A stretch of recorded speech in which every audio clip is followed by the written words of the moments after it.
Assalamualaikum and welcome to Train the Digital Trainer live session. I'm Sabina Victor, the host, and with me today I have Ma'am Iram Fatma.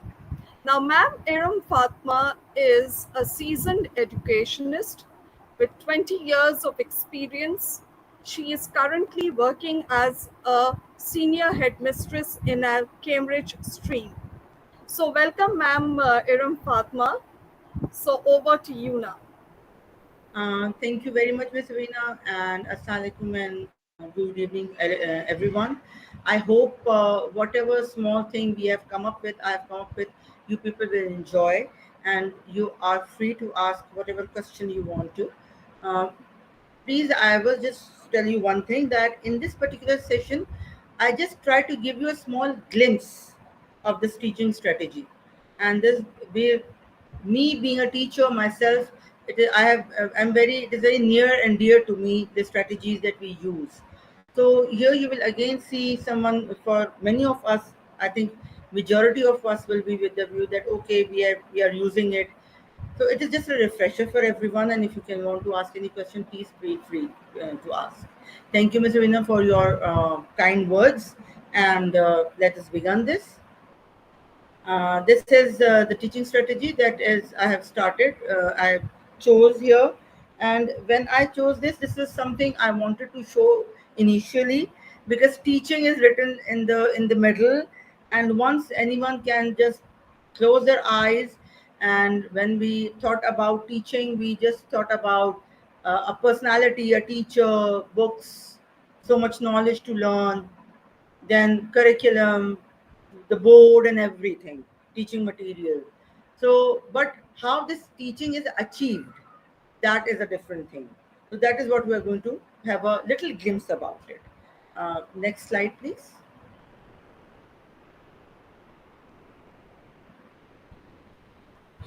So when we talk about teaching strategies, we need to see what actually is the meaning of this terminology, teaching strategies. Basically, teaching strategies are those techniques, the techniques that support any teacher or a facilitator that he or she can apply in the classroom, and through that process the learners could achieve, or they will be able to learn not only the content, the academics, but as well as it will facilitate them, and it will create and or it will give them a holistic development in the field of education. Not only academics but overall education will be imparted, and in one lesson the teacher may use different strategies. As a head myself, I recommend that my own teachers use either one or two strategy at a time. They should not go beyond that, because the most effective teaching strategy is that has an impact for a longer time span, and that can a child can remember, and that child can relate it to them, those strategies. That is the most effective way. Next, please. Okay, the first thing, you may be very much astonished when you see this slide here, relationship between teacher and the learner. You might say that, how is it, what sort of strategy is this? Yes, this is not a strategy, but this is a first step towards teaching strategy.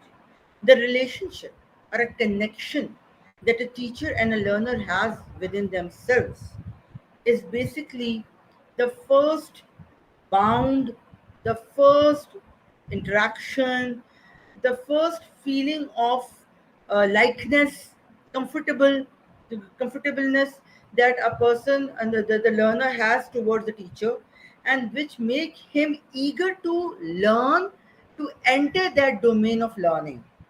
If the relationship between a teacher and a learner is good, then it can remove all the barrier. It can motivate the learners to go beyond his own comfort zone and try to seek more and more out of it. Now, the point is how it can be done. A very simple thing. Try to motivate the student by commenting positively towards them. Show them that you are interested in their talk. Share the stories with them. Be friendly, but there should be a limitation to everything. Spend some time one to one basis with them. I know very well that all these things at times become difficult for us to do. But, and it is this relationship thing is often ignored or overlooked. But if we teachers, we facilitators, we really go and look and try to opt with this, our teaching strategy, whatever we are using, will be will bring overall change in the class. I mean, in the minds of the learners, and that is very important. Next slide, please. Now, let me connect it with the previous slide. In the previous slide, I told you that it's very important that there should be a good relationship between the teacher and the learner.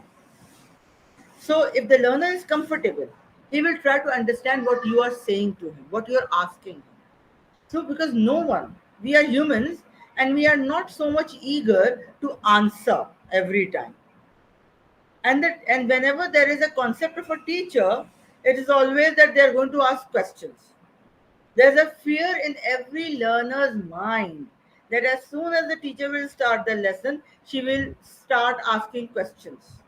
So the first hurdle, that is the relationship. If that hurdle is passed, then the second thing is that the learner is ready to answer your questions. Here is the task that you need to be careful. Your questioning techniques must be very effective. It should be like you're giving them an open area, an open horizon to look for, to search for. It may become difficult. Your class may become haphazard. They may lost the track, they may be out of the track, but don't worry about it. If your questioning technique is effective, you can bring them back. All these things are included in this effective questioning technique, because this questioning technique either break our class or it make our class. For example, if it is a novel in English like Hobbit or Harry Potter, so what would you have done with the Sorcerer's Stone if you would be in place of Harry Potter? This will click to them.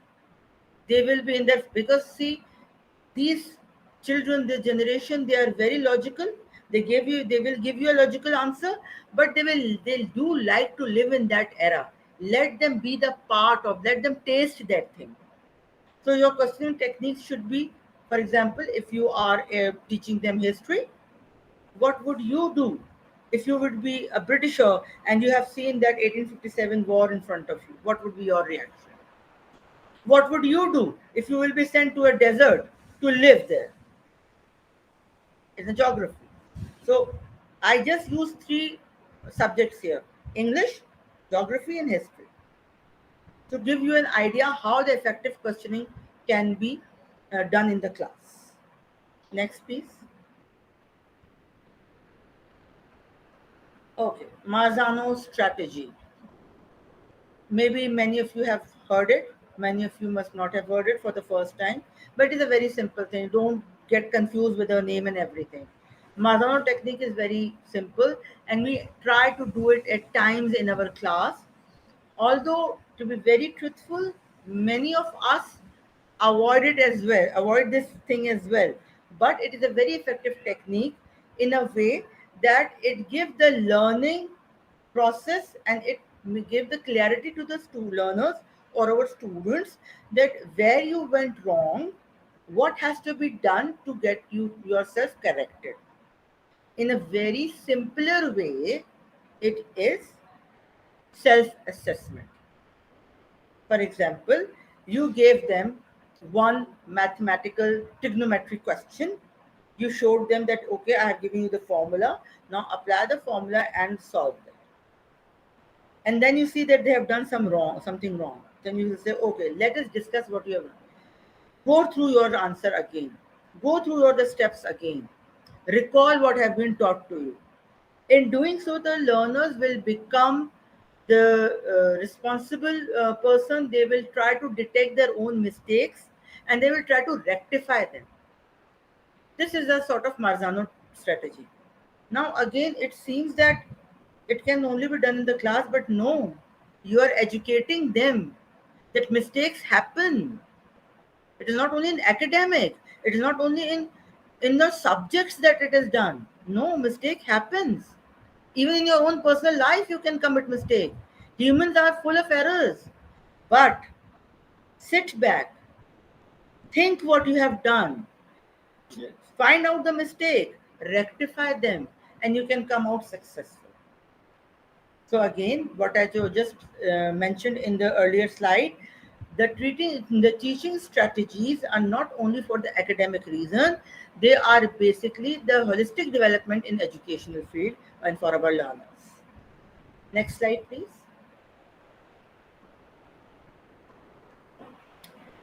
This, as soon as you will read this collaborative learning terminology, everyone say, "Oh, we know it. Fine. It's very simple."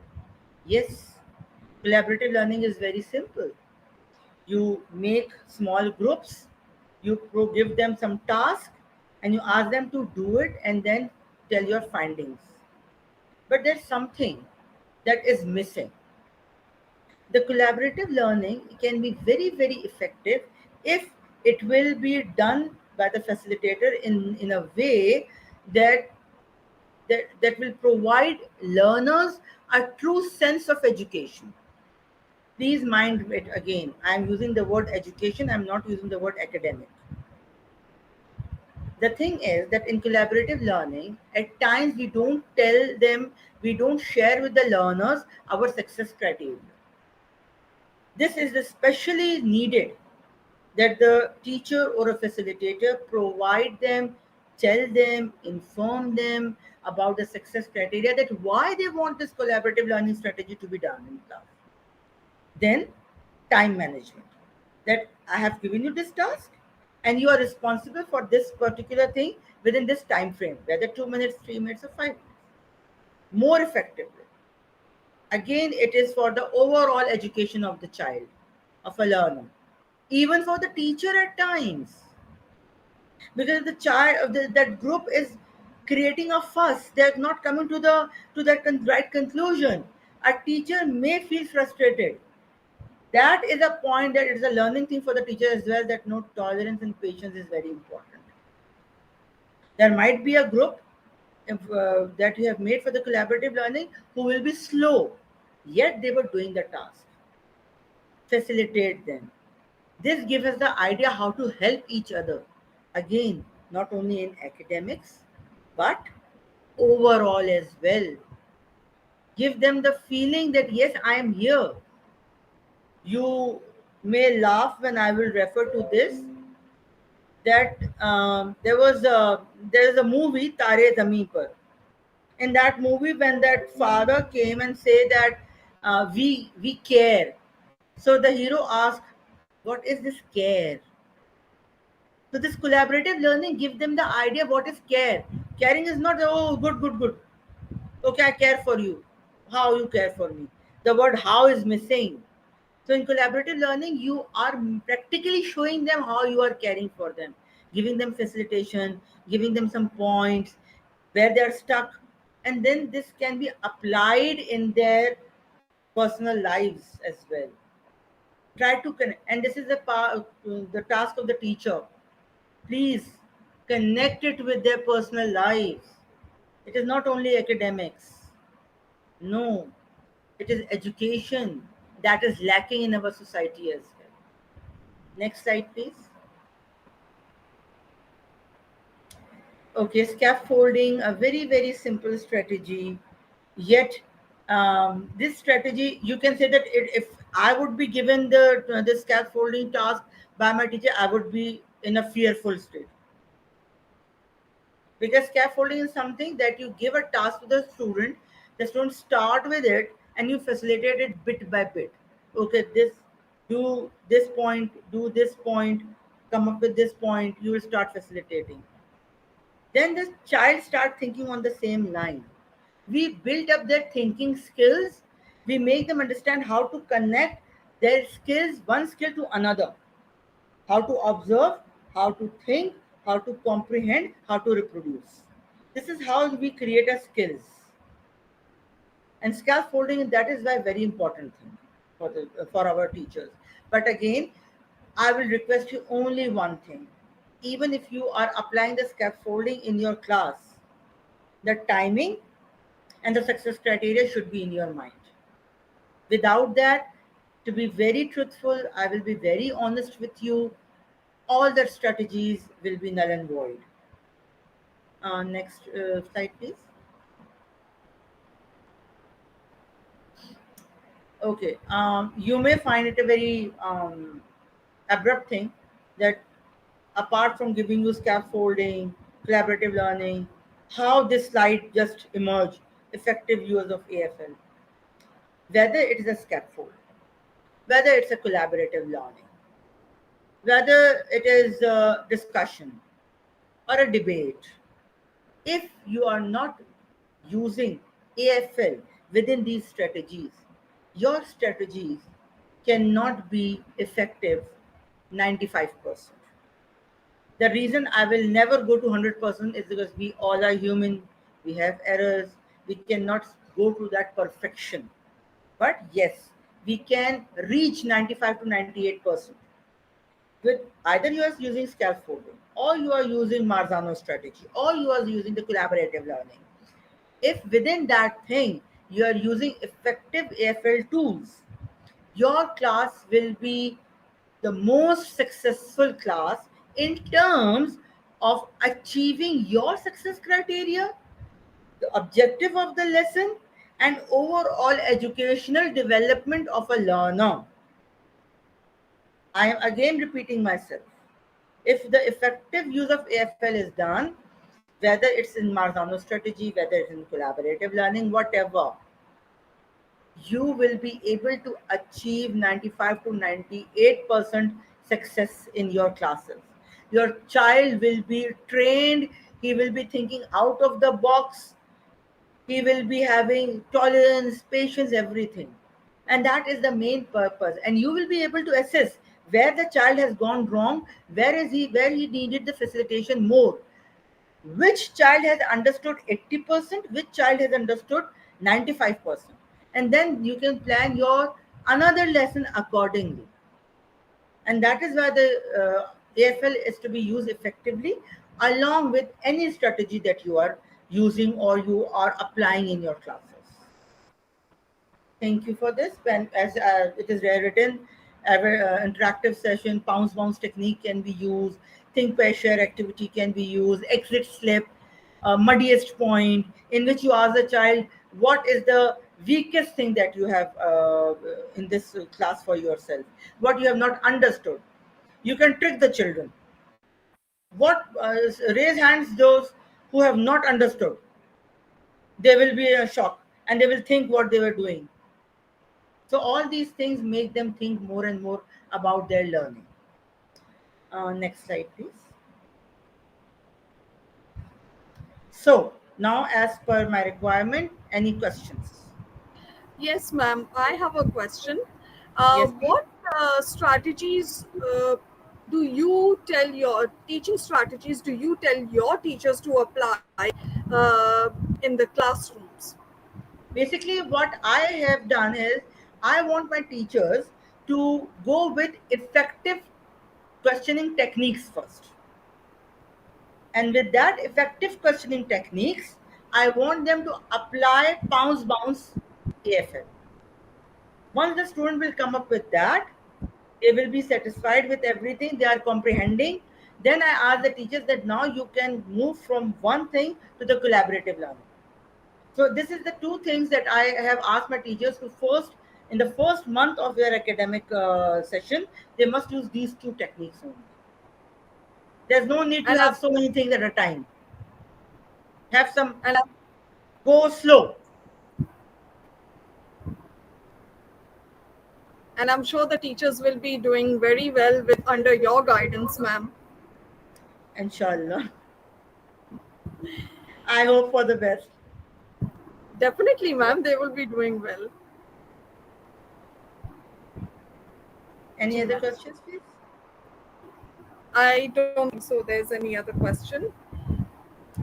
Yes, should I move to the final slide? Yes, please.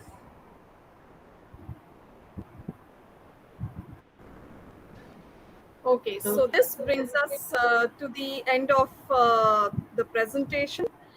And Ma'am Iram definitely is a walking, talking encyclopedia because she brings with her a lot of experience. And thank you, Ma'am Iram Fatma, for your wonderful insight about teaching strategies. And I hope whoever watches this video will benefit from your from the information that you have shared with all of us today. So thank you, Ma'am Iram, once again. Uh, And thank you to Impart and you people who have given me this platform to share my views.